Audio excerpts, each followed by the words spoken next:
जानना बेहद जरूरी है कि आखिर सज्जाद नुमानी ने क्या कहा था। बीजेपी ने अपनी प्रतिक्रिया दर्ज करवा दी, गुस्सा का इजहार कर दिया, लेकिन जिस जिहाद का नाम वोट जिहाद का नाम दिया जा रहा है, सुनना जरूरी है कि आखिर सज्जाद नुमानी कहना क्या चाहते थे।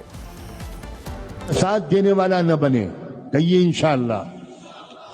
अगर आपके इलाके में कोई जालिम का साथ दे तो उसका बाइकआउट की। मुझे मालूम है लोकसभा के इलेक्शन में आपके कुछ लोगों ने बीजेपी का साथ दिया था। ऐसे लोगों का हुक्का पानी बंद होना चाहिए, ऐसे लोगों का सोशल बाइकआउट होना चाहिए, ऐसे लोगों से सलाम दुआ बंद होनी चाहिए। तो महाराष्ट्र विधानसभा चुनाव में वोट जिहाद वर्सेस धर्म युद्ध यहां पे देखने को मिल रहा है और शायद यही वजह है कि जो चुनाव बेहद दिलचस्प हो चले हैं यहां पे। लेकिन पूरा का पूरा मामला क्या है, जरा ये भी समझा देते हैं आपको। महाराष्ट्र में वोट जिहाद को लेकर खबर निकल के क्यों सामने आई, इसके पीछे की रणनीति क्या है और समीकरण क्या कुछ कह रहे, जरा समझ लीजिए।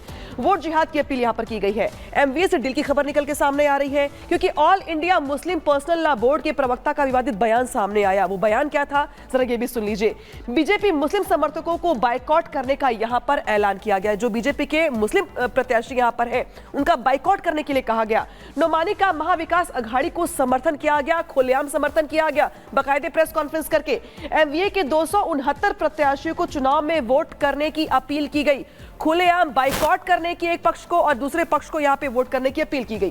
तो देखिए यहां पर जो वोट जिहाद की अपील है और शायद यही वजह कि अब इस अपील को लेकर विवाद शुरू हो गया है और यहां पर अब इसकी शिकायत भी इलेक्शन कमीशन तक पहुंच गई है।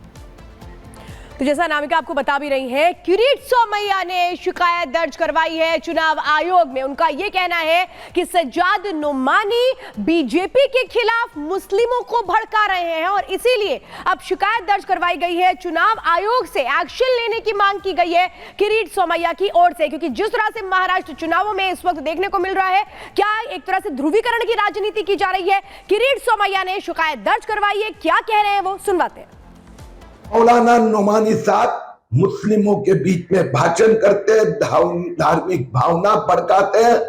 वो कहते हैं आप लोगों में से कुछ लोग बीजेपी को साथ दे रहे हैं, ऐसे मुसलमानों का सोशल बॉयकॉट करो, उनका हुक्का पानी बंद करो, ऐसे मुसलमानों के नाम घनश्याम दास करने चाहिए। मौलाना वोट जिहाद के लिए भी अपील करते हैं, उनके खिलाफ कार्रवाई करने के लिए मैंने चुनाव आयोग को विनती की है।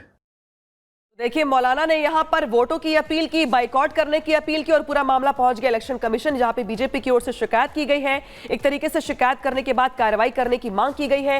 लेकिन हैरान करने वाली बात दरअसल यहां पर यह है कि नेताओं के वादों और नारों के बीच यहां पर वोट जिहाद करवाएंगे मौलाना, ये सवाल खड़ा हो रहा है क्योंकि बाकायदे प्रेस कॉन्फ्रेंस की जाती है all India Muslim personal law board की ओर से और यह कहा जाता है कि जो महायुति के प्रत्याशी हैं उनमें से मुस्लिम प्रत्याशियों का बाइकआउट किया जाए और महाविकास अघाड़ी के जो यहां पे प्रत्याशी हैं उनका समर्थन किया जाए। सीधे रुख करते सहयोगी सत्यप्रकाश का। सत्यप्रकाश, पूरे मामले का संज्ञान लेने के लिए बीजेपी अब चली गई इलेक्शन कमीशन के पास, शिकायत की गई है, कार्रवाई की मांग की गई है, आगे क्या जानकारी देंगे दर्शकों को? देखिए जिस तरह से महाराष्ट्र में वोट जिहाद, लैंड जिहाद और पैन कार्ड जिहाद, पैसे जिहाद चल रहे हैं, कहीं न कहीं लगातार ये बातें सामने आ रही कि जिस तरह से सज्जाद नुमानी ने 2 दिन पहले प्रेस कॉन्फ्रेंस लिया था और कहा था कि महाविकास अघाड़ी को हम समर्थन देते हैं और उनके कैंडिडेट को जिताएंगे। लेकिन अब जिस तरह से एक वीडियो वायरल हो रहा है, जिस तरह से बीजेपी नेता किरीट सोमैया ने ट्वीट किया है वीडियो, उसमें साफ तौर से कहा जा रहा है कि जो लोग महायुति यानी बीजेपी के जो मुस्लिम महायुति को अगर समर्थन देते हैं, उनको वोट देते हैं, उनको सोशल बाइकआउट किया जाएगा। तो कहीं न कहीं वोट जिहाद का जो मुद्दा लगातार बीजेपी उठा रही है, उसका साफ तौर से वीडियो सामने आ रहा है। सज्जाद नुमानी का जो साफ तौर से वीडियो आ रहा है उसमें साफ तौर से कहा जा रहा है कि अगर आप बीजेपी को वोट देते हैं तो अपने समाज से बहिष्कार कर देंगे, आप अपने समाज से बहिष्कार कर। लगातार बीजेपी की तरफ से डिमांड किया जा रहा है कि इस पे कार्रवाई किया जाए। बीजेपी नेता किरीट सोमैया ने 2 दिन पहले ही मुद्दा उठाया था कि जो मालेगांव में पैसे जिहाद का मुद्दा आया था, लगभग 250 करोड़ रुपए का लेन देन हुआ है, एक ही अकाउंट में लगभग 17 करोड़ रुपए आए हैं, अलग अलग बैंकों से आए हैं। तो इसका ट्रांजेक्शन की जांच किया जा रहा है महाराष्ट्र पुलिस द्वारा।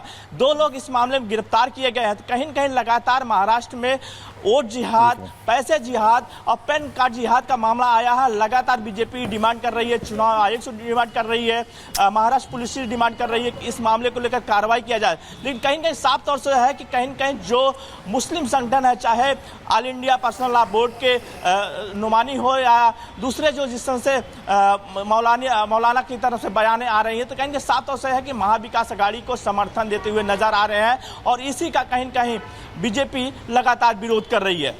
जी चलिए, बहुत बहुत शुक्रिया। लेकिन एक सवाल इस बात को लेकर है कि बाहरी और भीतरी की लड़ाई चल रही है और चुनाव में से मुख्य मुद्दा बनाया जा रहा है, लेकिन दिल्ली की तरफ आप आएंगे तो एलजी ने चिंता जाहिर की है। अब वैसे लोग जो कि बाहरी हैं उन्हें चिन्हित किया जाना है और साफ तौर पर इसके आदेश और निर्देश दे दिए गए हैं। भीतर खाने कार्रवाई शुरू हो गई है, चिन्हित करना उन लोगों को जिनकी पहचान के बारे में खुद उन्हें भी नहीं पता है। देखिए रिपोर्ट।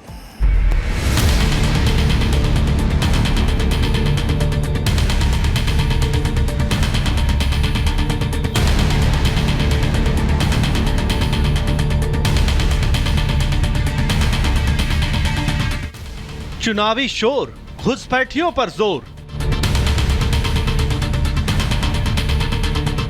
महाराष्ट्र और झारखंड विधानसभा चुनाव में रोहिंग्या बांग्लादेशी घुसपैठियों का मुद्दा जमकर गूंज रहा है और अब इसकी धमक दिल्ली में भी सुनाई देने लगी है, जिसके बाद दिल्ली का सियासी पारा हाई हो गया है। दिल्ली के उपराज्यपाल वीके सक्सेना ने मुख्य सचिव तमाम एजेंसियों को पत्र लिखकर दिल्ली में अवैध प्रवासियों को लेकर चिंता जताई और सतर्कता बरतने का निर्देश दिया है। एलजी के लिखे पत्र में कहा गया है, सोशल मीडिया और अन्य विश्वसनीय स्रोतों से प्राप्त कुछ रिपोर्ट बताती हैं कि दिल्ली में अवैध प्रवासियों की गिनती अचानक बढ़ गई है। ऐसे लोगों से सार्वजनिक सड़कों, फुटपाथों और पार्कों पर अतिक्रमण भी बढ़ा है। ऐसी खबरें हैं कि उनके पहचान पत्र जैसे आधार कार्ड, चुनाव पहचान पत्र आदि बनाने के लिए फर्जी दस्तावेजों के इस्तेमाल और धोखाधड़ी की प्रक्रिया अपनाई जा रही है। अगर अवैध प्रवासियों का चुनाव पहचान पत्र जारी किया जाता है तो उससे उन्हें लोकतंत्र का सबसे शक्तिशाली अधिकार अर्थात हमारे देश में वोट देने का अधिकार मिल जाता है। अवैध प्रवासियों को ऐसे अधिकार देना किसी भी भारतीय नागरिक द्वारा स्वीकार नहीं किया जाएगा और इस तरह के कदम राष्ट्रीय सुरक्षा के लिए भी हानिकारक हो सकते हैं। एलजी के इस निर्देश के बाद दिल्ली सरकार और आम आदमी पार्टी ने एलजी और बीजेपी के खिलाफ तो जैसे मोर्चा खोल दिया। आम आदमी पार्टी ने बीजेपी पर घुसपैठियों को लेकर सियासत करने का आरोप लगा दिया और कहा, यदि अवैध अप्रवासी हैं तो कितने हैं? ये एक बड़ी विफलता है तथा ऐसे लोगों पर कार्रवाई न करना इसे और अधिक स्पष्ट रूप से उजागर करता है। एक तरफ बीजेपी अवैध प्रवासियों को नागरिकता दे रही है और दूसरी तरफ जांच का दिखावा कर रही है। बीजेपी को यह पाखंड बंद करना चाहिए और अपनी गंदी राजनीति खत्म करनी चाहिए। हालांकि बीजेपी ने एलजी के इस फैसले का स्वागत किया है। आम आदमी पार्टी की तकलीफ मैं समझता हूं। उन्हें सुरक्षा का कोई भी या दिल्ली को बचाने का कोई भी उपाय होता है तो उन्हें वो राजनीतिक चश्मे से देखते हैं। एक वर्ग विशेष को खुश करने की जो उनकी नीति है उसके लिए उनकी मजबूरी है, वो इस तरह से बोलते हैं। लेकिन माननीय उपराज्यपाल जी के इस कदम का मैं तो समर्थन करता हूँ, दिल्ली वाले भी इस कदम का स्वागत करेंगे।